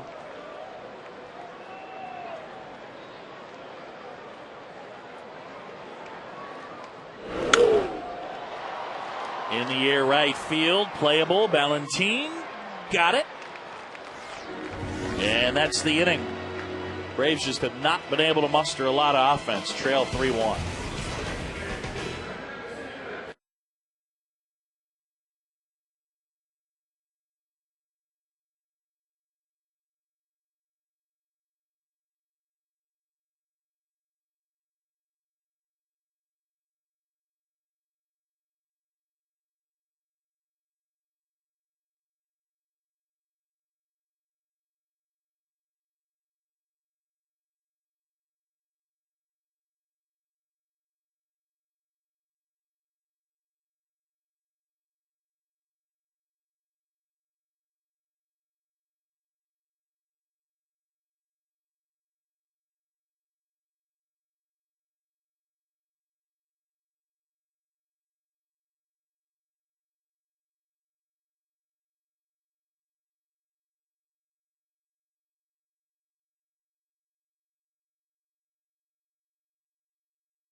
Up 3 runs on 7 hits, but Bronson Arroyo has been just a shade better.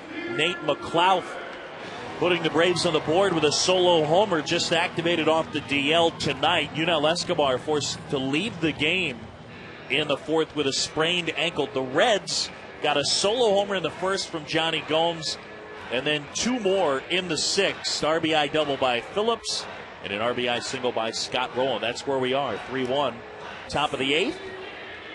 And the Braves go to the bullpen. Chino Cadejia making the point to the pen. And he will call on Peter Moylan. Bobby Cox ejected earlier on the play at first in the 4th where Escobar got hurt. And here is Moylan. 75 games out of 135. He's on pace to appear in, I believe, 90.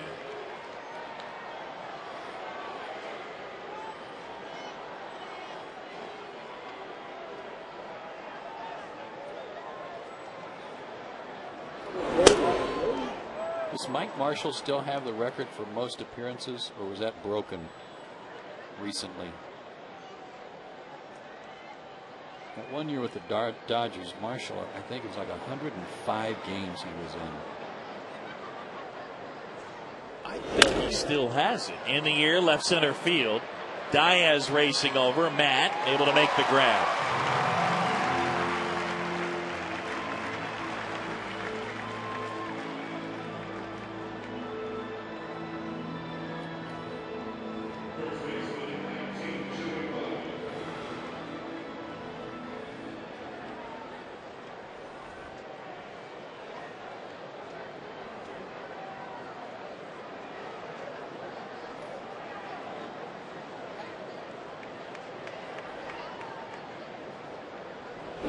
Votto got the rally started in the 6th when it looked like he'd struck out.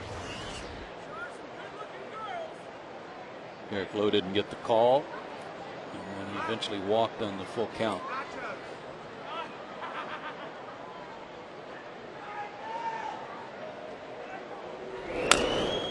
Little tapper foul.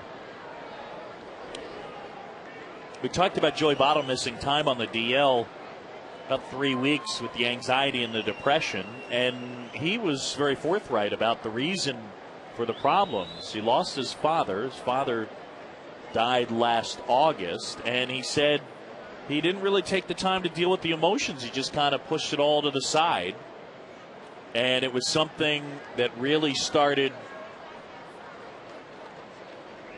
to bother him in spring training. But then once they played a lot, he started to feel a little bit better. But he said it really started to get him. He got sick. He got a respiratory infection early on in the season and couldn't play and was spending a lot of time alone. And that's when a lot of the emotional stuff started to get to him. And yeah, he was a mess. I mean, he didn't take himself out of games. So depression. Anxiety and depression was basically how it was described.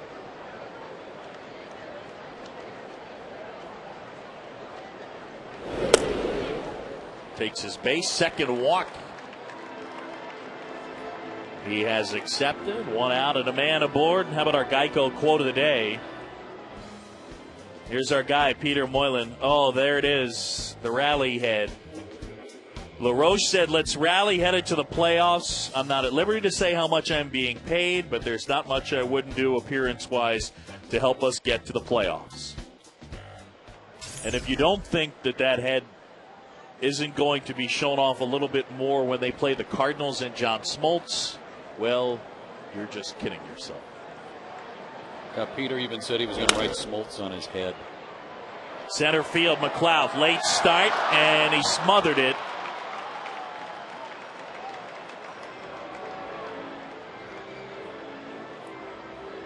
And Brandon Phillips 2 for 3 tonight. Makes him 16 for his last 28, with a walk tonight included.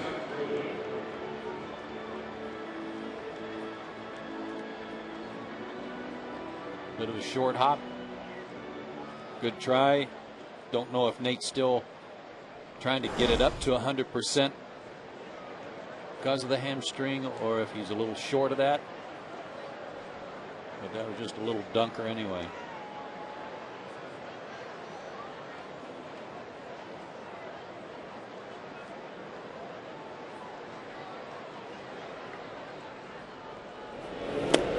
With the way Arroyo's been pitching and the Braves down to their last 6 outs, you can't afford to give up any more. Peter Moylan, by the way, you talk about frequently used. This is his 16th appearance in the Braves' last 27 games.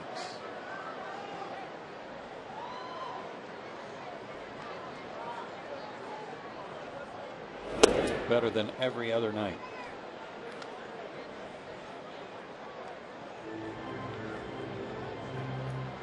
And Mike Marshall does have the single season record, 106 in 1974.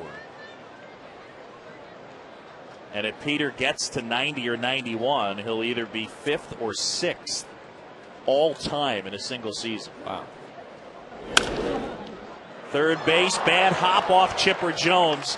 Everybody's safe, and let's see if Chipper's okay. I'm not sure where it got him. It's walking like it hit him in the knee.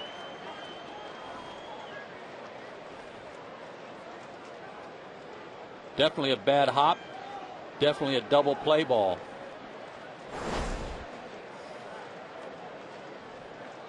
Hot shot from Roland. At first I thought it came up and hit him on the forearm, but so did I. But that limp would tell you otherwise.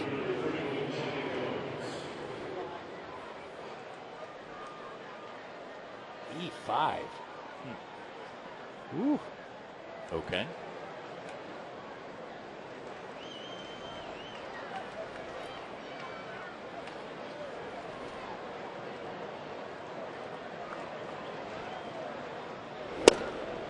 Good pitch, good start.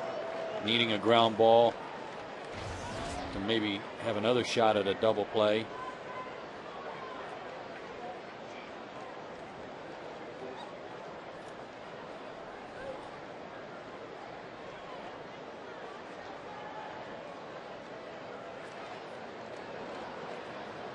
The reason getting ahead is important here is because you can kind of dictate to the hitter what you want to throw and make him swing at your pitch.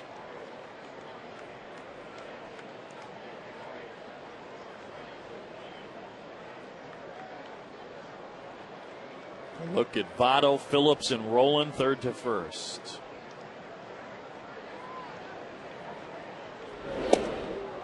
They took X-rays on Unell's ankle, and they're negative, so I guess that's good news. Yeah, and apparently there was some swelling in there. They'll examine him again tomorrow.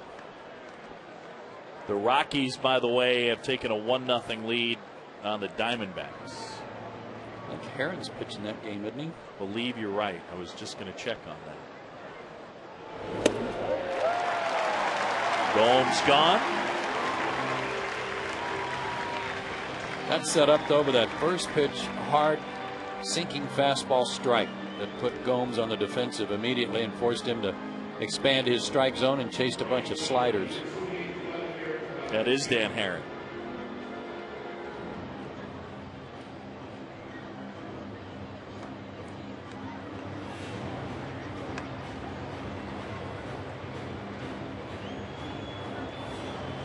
Got to tip your cap to the Rockies and what they've done since Jim Tracy took over. He turned that club around.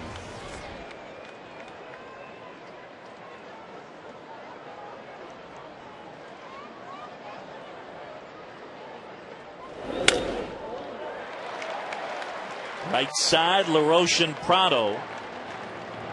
And Martin makes the grab, and that's that. We'll go to the bottom of the 8th. Braves with only 6 outs left and trail it by 2.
Braves trailing this one 3-1. We go to the bottom of the 8th. A reminder, stay tuned for Braves Live immediately following the game. Fred, Ron Gant, Jerome, they'll bring it all to you, including Bobby Cox's post-game press conference and locker room sound. Braves Live at the conclusion of our game.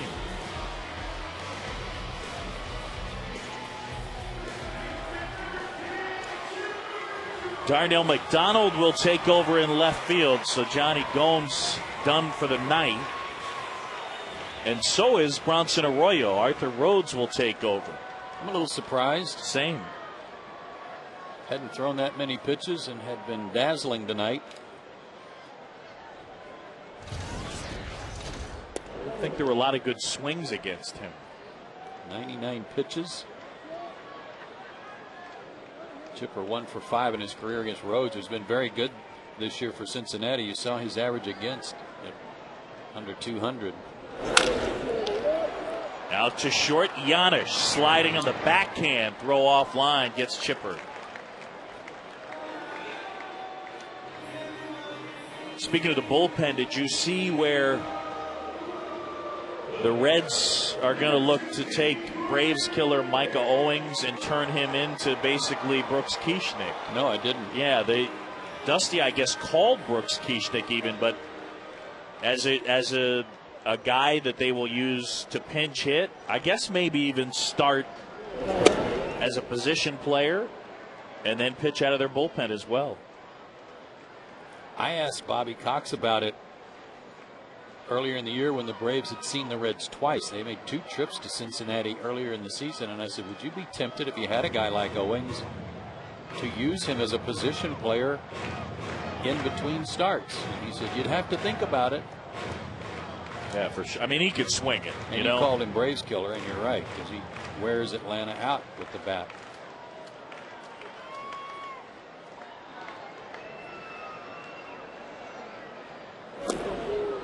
Yeah, Dusty Baker said, I talked to Brooks about how to do it. I asked if he would talk to Micah. Micah, big time, wants to talk to him about how to warm up quicker as a reliever.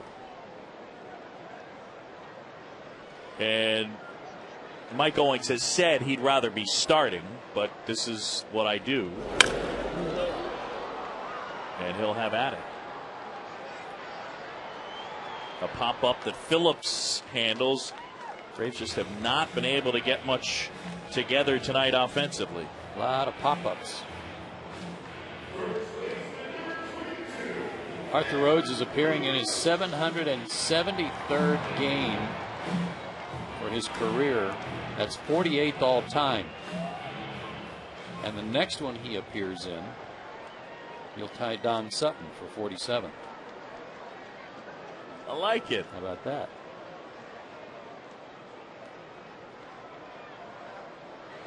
How much? That one bunted. And LaRoche is out.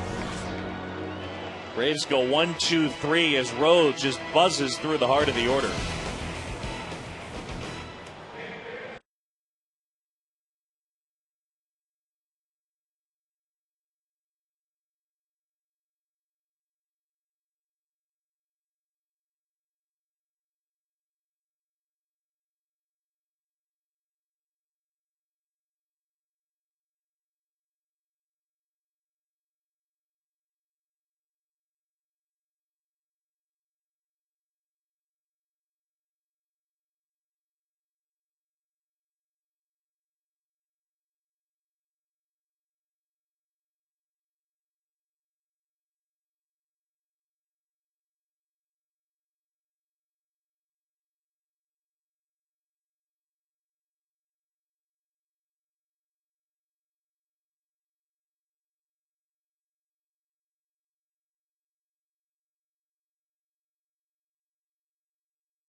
Call to the bullpen.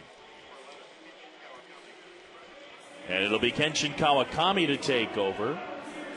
And so KK will make his first relief appearance of the season. He sure pitched a good ball game at Florida the other night. Remember, he was asked to pitch on without very much notice against Josh Johnson, and he went 6 innings, gave up 1 run, no walks, struck out 5, and picked up his 7th win of the year. And you throw out his April, where he was not very good at all. Since then, he's been very good. Yeah, absolutely. It's one of those deals where you experience something, and he's frustrating to watch at times. There's no doubt. But you examine the numbers, and he's gotten good results. It's just that I think, at least at times, he gets deep into counts and he kind of picks, I guess would be the phrase that you'd use, and it can be frustrating to watch. I think that's where Roger McDowell has helped him a lot, though, encouraging him to work faster, encouraging him to trust his stuff, throw more first pitch strikes. And I think it's paid off for him. Roger's done a great job working with him.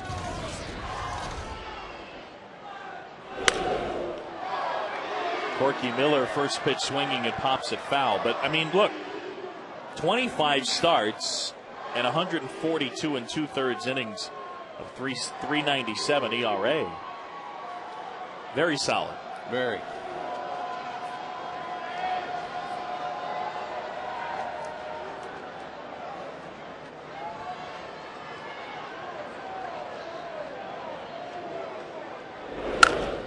That's hammered but foul.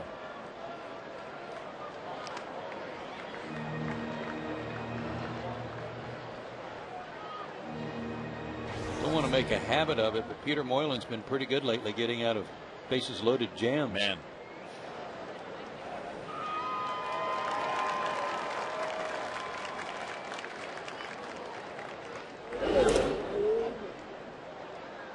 Rockies, by the way, now leading the Diamondbacks 2-0. And the Brewers still on top of the Giants by that same score. The San Francisco-Milwaukee game, bottom 5, and the Rockies-Diamondbacks game, bottom 2.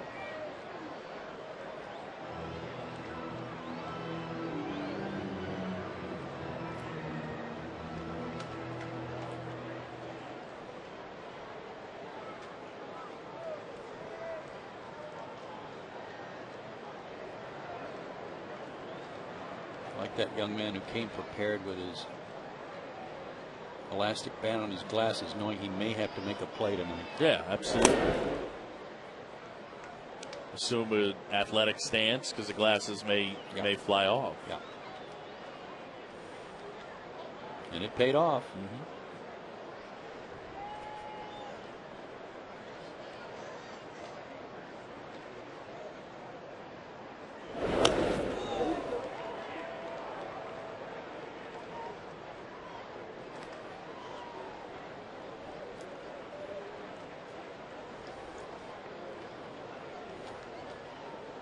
Cliff Lee tonight, by the way, against the Astros. 3 innings, 6 runs, 9 hits, and in the top of the 6th, the Astros lead the Phillies 7-0. Ouch. Coming back to earth. Kawakami gets Miller one away.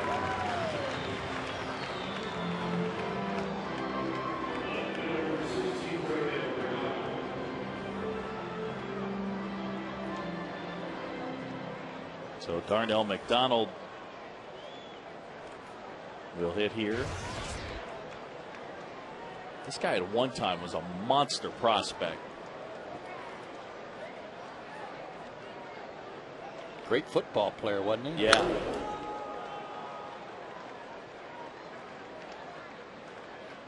I believe he's out of Denver. Yeah, Cherry Creek High School.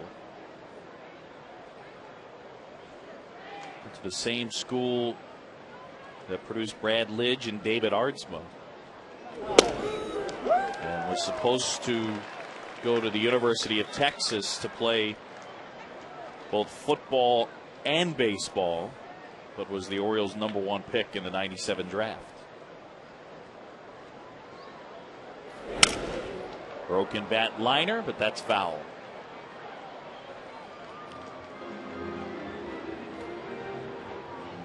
One thing's for sure, if you're in this organization and you've shown any promise at all in AA or AAA, with all the injuries they've had, you're going to get a look-see this year. Yeah.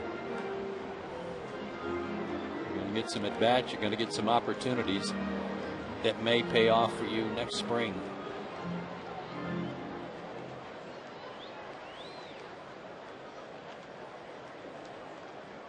Dusty Baker was always a favorite here in Atlanta before he was traded to the Dodgers.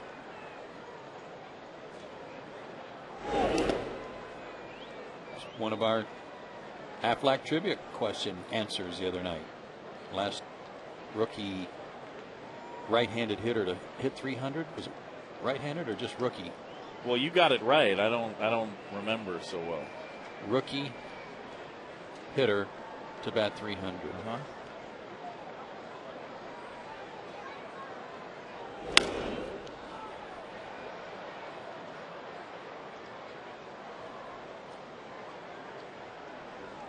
I'm wise to your game. I know what's happening. I was torn between he and Rufino Linares.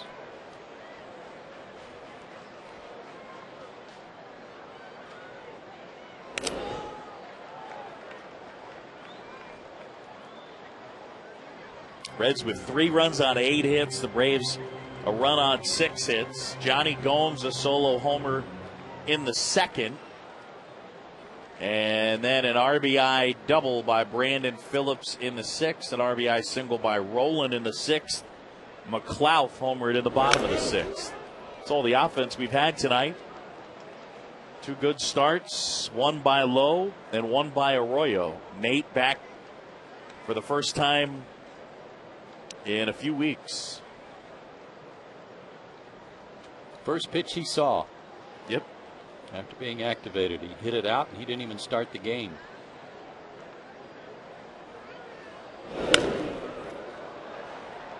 In the air left center, McLouth and Diaz, and Matty charging in makes the grab. You know, talking about Nate McLouth, Joe, and that injury, I had forgotten that the hamstring injury, it didn't happen in August when he went on the DL. It was actually something that first happened against the Red Sox. He was running down that first baseline, strained his hamstring, missed a couple of those games, and that was sort of the beginning of the issues with his hamstring.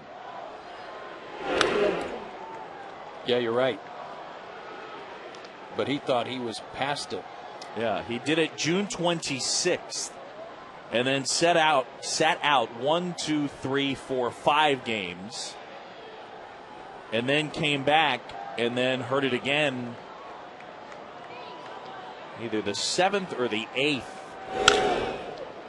of August out in L.A. Liner to left. That was hit on the money, but Stubbs is out, and that's it. We go to the bottom of the 9th. Last chance for the Braves.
Laser Baker says 363 feet.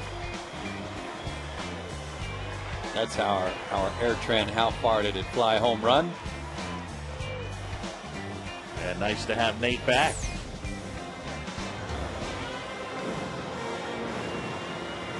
And he's going to start things off against Coco Cordero, their closer. And he's solid. Yeah, he is. McLeod 2 for 5 in his career against him, though. Just need a guy on to bring up the tying run. Brian Church 0 for 3. Omar Infante 2 for 4.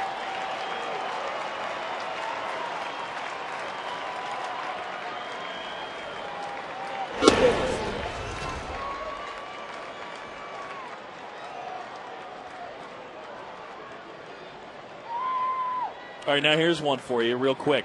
Look at Scott Rowland. How much do you think the Reds know? Like, if I were the Reds, I'd play backed up because I don't think he'd try it because of the hamstring. What's your thought? They know Nate McLeod pretty well from the Central Division. They've seen him a lot.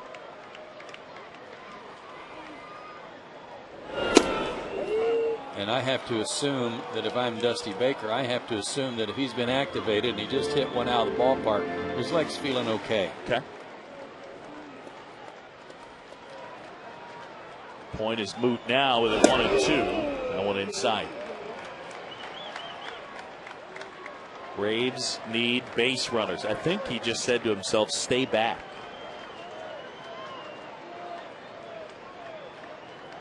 This guy throws hard. You need to cut down on any excess motion. Just foul. That was ripped down the line.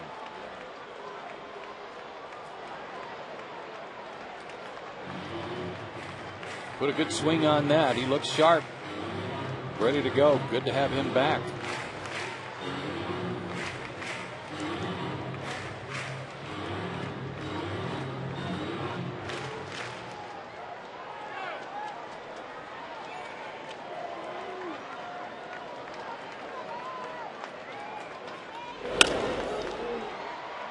Pushes that foul, 2-2. And that was a good pitch.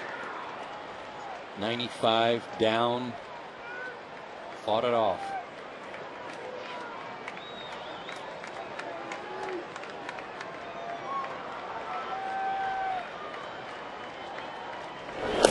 Good eye. Showed you the young man who got the foul ball earlier, who had the elastic band on his glasses in case he needed to make a play tonight. Manager of the Reds is kind of there. He is. Manager of the Reds is kind of in that same boat in case he needs to go out and play. He's got his wristbands ready. That's right. I love that. Great at bat, Nate McLeod. That is exactly what the Braves need, base runners. So a man at first and Church will come up.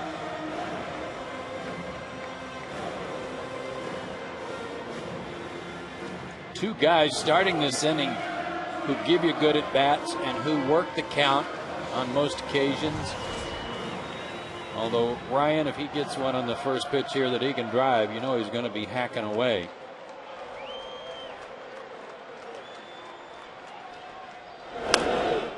And you want him to because of his ability to hit the ball out of the ballpark.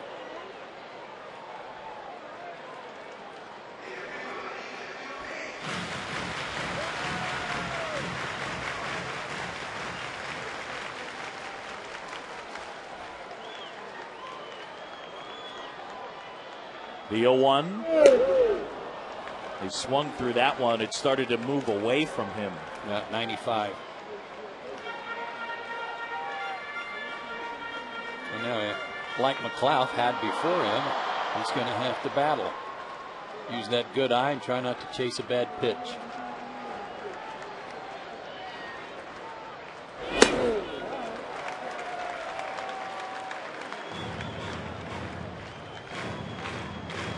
Here's a case where the Braves know whatever it is they know about Nate's leg and how healthy it is.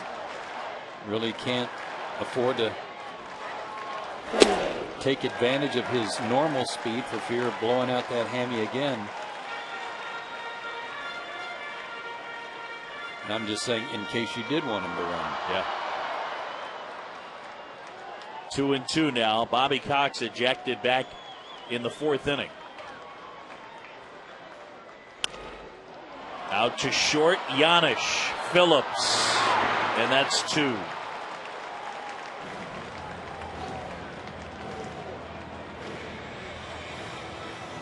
He had to guard the plate, Boog. He couldn't afford to give up the outside part, and as a result, he gets jammed here.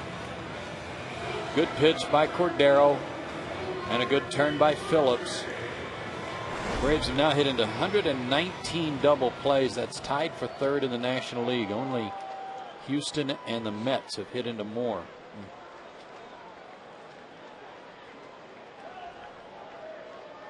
Braves down to their final out, and it's Omar Infante. He's 0 for 3 with a pair of strikeouts. Fair ball. Votto picks it up, steps on the bag, and that's the ball game. Tough night for the Braves offense. Shut down by Arroyo, Rhodes, and Cordero. And Cincinnati takes game